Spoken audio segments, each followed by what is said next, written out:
This state has carried out very important and good work in the last number of years in investigating and researching how previous generations have treated young children and mothers in this country. And some of the findings that have been published so far are shocking and heartbreaking. But it's important that this generation doesn't overlook many of the young children who are in very, very difficult straits here in our own generation. And this focus on our own generation is also extremely important, because what it does is it allows us actually have a positive effect and fix the situations many young people are in currently around the country.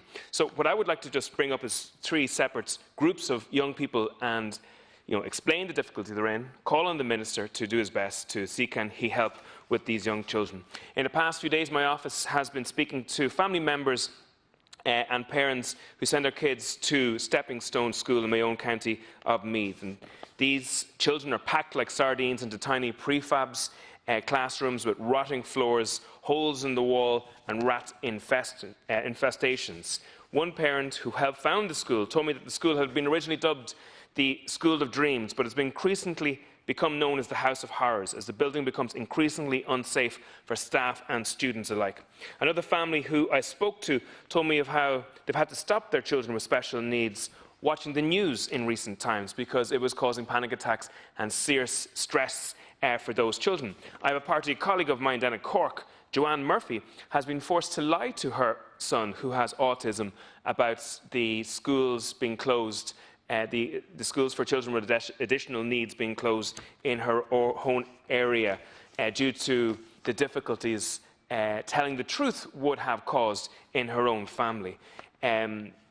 Other sets of parents have told us about how the lockdown has seen their children significantly regress over the last few months, with children increasingly depressed, increasingly anxious for a prolonged period of times. And a survey of childcare professionals revealed that 74% of providers have confessed to seeing regression of children with special needs and disabilities.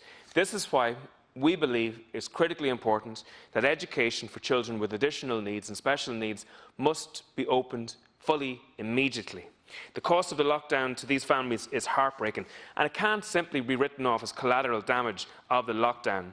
There are approximately 24,000 children across the country, both in mainstream and special schools, who are suffering significantly from lockdown and the deprivation of their education. This is in violation of their constitutional rights to education.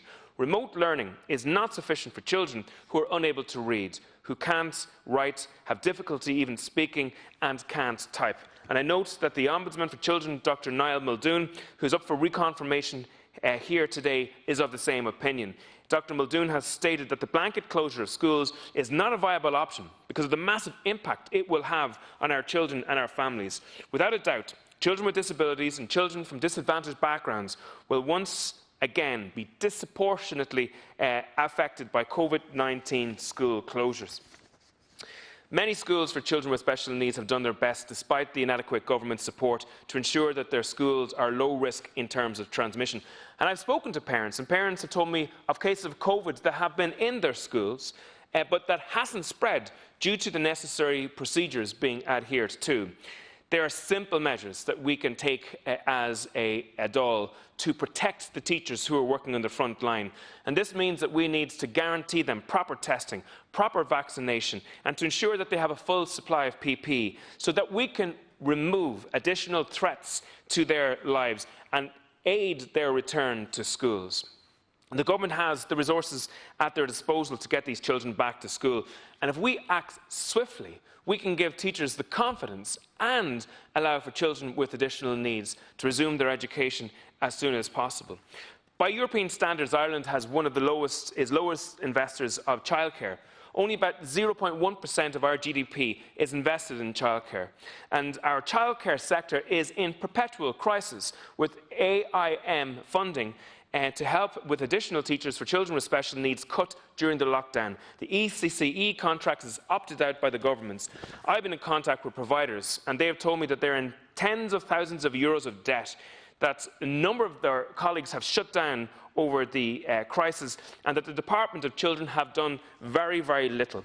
I also want to raise, if I can, in the 20 seconds that I've left, children in direct provision. There are 1,789 children forced to live in state-sponsored poverty, according to the Irish Centre for Human Rights at the NUIG.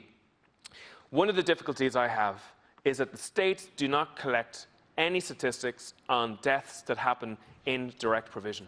If we are not collecting information with regards to the deaths that are happening of children in direct provision, how can this generation say that we are doing right with regards to the children who were mistreated in institutions in previous generations?